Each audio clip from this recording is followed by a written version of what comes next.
திமுகவுக்கு எதிராக பாய்ந்த மனு. மார்ச் மாதம் தடை போட காத்திருந்த சுப்ரீம் கோர்ட் கொஞ்சம் தாமதித்தால் மொத்தத்துக்கும் ஆப்படித்து விடுவார்கள். அவசரகதியில் மு.க. ஸ்டாலின் 5000 வங்கிக் கணக்கில் போட்டதன் பரபரப்பு பின்னணி வெளியானது. வணக்கம் நண்பர்களே. தமிழக முதலமைச்சர் மு.க. ஸ்டாலினுக்கு எப்போது எடப்பாடி பழனிசாமி பெண்களுக்கு 2000 ரூபாய் உரிமை தொகை என்று தேர்தல் வாக்குறுதியாக சொன்னாரோ அப்போதே தலையில் இடி விழுந்தார் போல் ஆகிவிட்டது. என்றாலும் அதிமுகவுக்கு இணையான 2000 ரூபாய் என்கிற வாக்குறுதியை நாமும் கொடுத்தால் மட்டுமே மீண்டும் தமிழ்நாட்டு பெண்களிடத்தில் ஓட்டுகளை பெற முடியும் என்பதனால் மீண்டும் திமுக ஆட்சிக்கு வந்தால் மகளிர் உரிமைக்காக 2000 வழங்கப்படும் என்று நேற்று அறிவித்தார். ஆனால் இதற்கெல்லாம் மேலாக தமிழ்நாட்டு மக்களுக்கு தன் மீது நம்பிக்கை வர வேண்டும், அதை வைத்து மீண்டும் தனக்கு வாக்களிக்க வேண்டும் என்பதற்காக அவசரகதியில் 3 மாத உரிமை தொகையை மு.க. ஸ்டாலின் வழங்கியதாக ஒரு பரபரப்பு செய்தி வெளியாகியுள்ளது. குறிப்பாக இந்த 3 மாதமும் உரிமை தொகை வழங்கவில்லை என்றால் எந்த தமிழ்நாட்டு பெண்களும் திமுகவுக்கு ஓட்டு போட மாட்டார்கள் என்பதனால் இந்த தொகையை முன்கூட்டியே கொடுத்து அவர்களின் நன்மதிப்பை பெற்றுவிட வேண்டும் என்பதற்காகவே மு.க. ஸ்டாலின் நேற்றைய தினம் 1.31 கோடி பெண்களின் வங்கிக் கணக்கில் தலா 5000 ரூபாய் செலுத்தியுள்ளார். இத்தனை அவசரத்துக்கு என்ன காரணம் என்பது குறித்து தற்போது ஒரு தகவல் வெளியாகி இருக்கிறது. அதாவது உச்சநீதிமன்றத்தில் தேர்தலுக்கு முன்பு அரசியல் கட்சிகள் இலவச வாக்குறுதிகள் அறிவிப்பதை தடுக்க கோரி பாஜகவை சேர்ந்த உபாத்யாயா என்பவர் ஒரு வழக்கு தொடர்ந்திருந்தார். அரசியல் கட்சிகள் மக்களுக்கு தேவையான ஆக்கப்பூர்வமான நலத்திட்டங்களை செய்வதற்கு பதிலாக இலவசங்களை கொடுத்து ஏமாற்றுகிறார்கள். குறிப்பாக தேர்தல் நேரத்தில் கொடுக்கும் இதுபோன்ற இலவசங்கள் ஓட்டுக்கு கொடுக்கும் லஞ்சமாகவே கருதப்படும். அது மட்டுமின்றி இந்தியாவில் உள்ள பெரும்பாலான மாநிலங்கள் இதுபோன்ற இலவச அறிவிப்புகளை கொடுத்து ஓட்டுகளை வாங்கி வெற்றி பெற்று வருவதால் ரிசர்வ் வங்கியிடம் மிகப்பெரிய அளவில் கடன் வாங்குகிறார்கள். இதனால் இந்த இலவச அறிவிப்புகளினால் இந்தியாவில் உள்ள தமிழ்நாடு, கர்நாடகா, மகாராஷ்டிரா உள்ளிட்ட பெரும்பாலான மாநிலங்கள் கடனில் தத்தளித்து வருகின்றனர். அதனால் தேர்தல் நேரத்தில் அரசியல் கட்சிகள் கொடுக்கும் இலவசங்களுக்கு தடை விதிக்க வேண்டும் என்று அவர் அந்த மனுவில் கூறியிருந்தார். இந்த வழக்கை விசாரித்த உச்சநீதிமன்ற நீதிபதிகள் அரசியல் கட்சிகள் இலவசங்கள் வழங்குவது குறித்து தீவிரமாக ஆய்வு செய்து மார்ச் மாதத்தில் அதற்கு தடை விதிக்கப் போவதாக அறிவித்திருந்தார்கள்.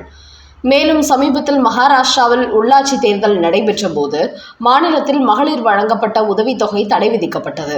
இதனால் அடுத்தபடியாக தமிழ்நாட்டிலும் இந்த உரிமை தொகைக்கு தேர்தலுக்கு முன்பு தடை விதிப்பதற்கு வாய்ப்பு இருப்பதாக தகவல்கள் வெளியாகியுள்ளன. இதன் காரணமாக மு.க. ஸ்டாலின் உஷாராகிவிட்டார். கடந்த 5 ஆண்டு ஆட்சி காலத்தில் தமிழ்நாட்டுக்கு எந்த விதமான சிறப்பு திட்டங்களையும் திமுக கொண்டு வரவில்லை. டாஸ்மாக் போன்ற போதை கலாச்சாரத்தை மட்டுமே கொண்டு வந்து மக்களை வறுத்து எடுத்திருக்கிறோம். இன்னொரு பக்கம் விலைவாசியும் கடுமையாக உயர்த்திவிட்டோம். அதனால் இந்த முறை மகளிருக்கு உரிமை தொகை மட்டுமின்றி கூடுதல் தொகை கொடுக்கவில்லை என்றால் கண்டிப்பாக மீண்டும் திமுகவுக்கு ஓட்டு போட மாட்டார்கள் என்பதை புரிந்து கொண்ட மு.க. ஸ்டாலின் மகாராஷ்டிராவை போன்ற தமிழ்நாட்டிற்கும் தேர்தல் நேரத்தில் இலவச அறிவிப்புகள் கொடுப்பதற்கு உச்சநீதிமன்றம் தடை போட்டால் பெரிய சிக்கலாகிவிடும். ஏற்கனவே திமுக ஆட்சிக்கு வந்ததும் அனைத்து இல்லத்தரசிகளுக்கும் 1000 ரூபாய் உரிமை தொகை என்று சொல்லி அதிலிருந்து பல்டி அடித்து தகுதி வாய்ந்த மகளிருக்கு மட்டுமே என்று குறைவான பேருக்கு மட்டுமே கொடுத்து வருகிறோம். அதையும் தன் ஆட்சிக்கு வந்து 2.5 ஆண்டுகளுக்கு பிறகுதான் கொடுக்க தொடங்கினோம். இந்த நிலையில் தேர்தல் நேரத்தில் அதையும் நிறுத்திவிட்டால் தொடர்ந்து 2 ஆண்டுகளுக்கு 1000 ரூபாய் வாங்கி வந்த பெண்களை கூட திமுகவுக்கு எதிராக திரும்பி விடுவார்கள்.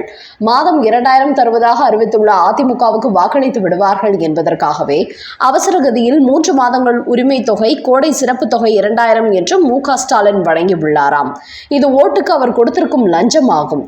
அந்த வகையில் இவ்வளவு கடனில் தத்தளித்தாலும் அதை பற்றி எனக்கு கவலை இல்லை, எப்படியாவது மக்களை ஏமாற்றி ஓட்டு வாங்கி மீண்டும் முதலமைச்சராகிவிட வேண்டும் என்கிற பதவி வெறியில் செயல்பட்டு வருகிறார் ஸ்டாலின். அந்த வகையில் கடந்த 4 ஆண்டு ஆட்சியில் தான் தமிழகத்துக்கு எந்த சிறப்பான திட்டங்களையும் கொண்டு வரவில்லை என்பதை அவர் புரிந்து கொண்டார். ஏற்கனவே தமிழ்நாட்டின் மீது 4.56 லட்சம் கோடி கடன் இருந்த போதும் அதை பற்றி எல்லாம் கவலைப்படாமல் மீண்டும் கடன் வாங்கி ஒரே நாளில் 1.31 கோடி மகளிருக்கு 6550 கோடி ரூபாய் தொகை வழங்கியுள்ளார் மு.க. ஸ்டாலின். அந்த வகையில் சுதந்திர இந்தியாவில் ஒரே நாளில் இலவச அறிவிப்புக்காக 6550 கோடியை செலவு செய்தது இதுவே முதல் முறை என்றும் திமுக தலைமையிலான அரசுதான் அதை செய்துள்ளது என்றும் தகவல்கள் வெளியாகியுள்ளன. இந்த பணியை நிதித்துறை செயலாளர் உதயச்சந்திரன் IAS உள்ளிட்ட அதிகாரிகள் தான் மு.க. ஸ்டாலினுக்கு செய்து கொடுத்திருக்கிறார்கள் என்பது குறிப்பிடத்தக்கது. இவர்கள்தான் மார்ச் மாதத்தில் இலவச அறிவிப்புகளுக்கு தடை விதிக்கும் மனுவை மீண்டும் உச்சநீதிமன்றம் விசாரித்து தீர்ப்பளிக்கப் போகிறது என்பது தெரிந்ததும் அவசரகதியில் தேர்தல் தேதி அறிவிப்பதற்கு முன்பே மீண்டும் ரிசர்வ் வங்கியிடம் கடன் பெற்று இந்த தொகையை தமிழ்நாட்டு பெண்களின் வங்கிக் கணக்குகளில் போட்டுள்ளார்கள் என்பது தெரியவந்துள்ளது. அந்த வகையில் மாதம் 1000 ரூபாய் உரிமை தொகை கொடுத்த போதே கடந்த ஆண்டுகளில் தமிழ்நாட்டின் பேரில் 4.56 லட்சம் கோடி கடன் வாங்கியுள்ள ஸ்டாலின், ஒருவேளை மீண்டும் திமுக வெற்றி பெற்று தொலைத்தால் அடுத்த மாதம் 2000 கொடுப்பதற்கு இன்னும் எத்தனை லட்சம் கோடி கடன் வாங்க போகிறாரோ, போக போகத்தான் தெரியும். அடுத்த செய்தி. தலைகீழாக மாறப்போகும் தமிழகம். முக்கிய சட்டத்தை தூசு தட்டும் நிர்மலா சீதாராமன். சமீபத்தில் புதிய மத்திய பட்ஜெட்டை தாக்கல் செய்த அமைச்சர் Nirmala Sitharaman, Amazon, Google, Microsoft போன்ற நிறுவனங்களுக்கு பட்ஜெட்டில் மிகப்பெரிய சலுகைகள் அறிவித்தார். அதாவது இந்திய பொருளாதாரத்தை மாற்ற வேண்டும் என்பதற்காகவே அவர் இந்த அறிவிப்பை வெளியிட்டிருக்கிறார். அதாவது அமேசான், கூகுள், மைக்ரோசாஃப்ட் போன்ற நிறுவனங்கள் இந்தியாவில் டேட்டா சென்டர் அமைத்து வெளிநாட்டில் உள்ள வாடிக்கையாளர்களுக்கு சேவை செய்தால் வருகிற 2047ஆம் ஆண்டு வரை அவர்கள் வரி செலுத்த வேண்டியது இல்லை என்று அறிவித்திருக்கிறார். அதாவது 20 ஆண்டுகளுக்கு எந்த வரியும் இந்த நிறுவனங்கள் செலுத்த வேண்டியதில்லை. இந்தியாவில் டேட்டா சென்டர் அமைத்து வெளிநாடுகளில் உள்ள பயனாளர்களுக்கு வழங்கப்படும் சேவைகளுக்கு மட்டுமே வரி கிடையாது.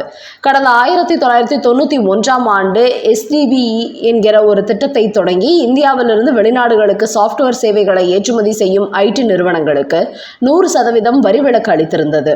இதன் காரணமாகவே இந்தியாவில் பல வெளிநாட்டு நிறுவனங்கள் வந்து பெங்களூர் உள்ளிட்ட முக்கிய நகரங்களை IT தலைநகரமாக மாற்றினார்கள். அந்த வகையில் இந்தியாவில் தமிழ்நாடு ஒரு IT மையமாக திகழ்ந்து வருகிறது. இங்குள்ள சென்னை, கோயம்புத்தூர் போன்ற நகரங்களில் டேட்டா சென்டர்கள் அமைக்கப்பட்டுள்ளன. அவர்களுக்கு அளிக்கப்பட்டுள்ள வரி விலக்கு காரணமாக அமேசான், கூகுள் முன்னிட்ட இந்த 3 நிறுவனங்களும் தமிழ்நாட்டில் புதிய டேட்டா சென்டர்களை அமைக்க தயாராகி வருகிறார்கள். அதோடு தமிழ்நாடு இந்தியாவின் 2வது பெரிய டேட்டா சென்டர் மாநிலம் என்பதால் இங்கு மொத்த டேட்டா சென்டர் திறனிலிருந்து 20% பங்கு வகிக்கிறது. தற்போது தமிழ்நாட்டில் 25 முதல் 300 மெகாவாட் வரை டேட்டா சென்டர் திறன் உள்ளது.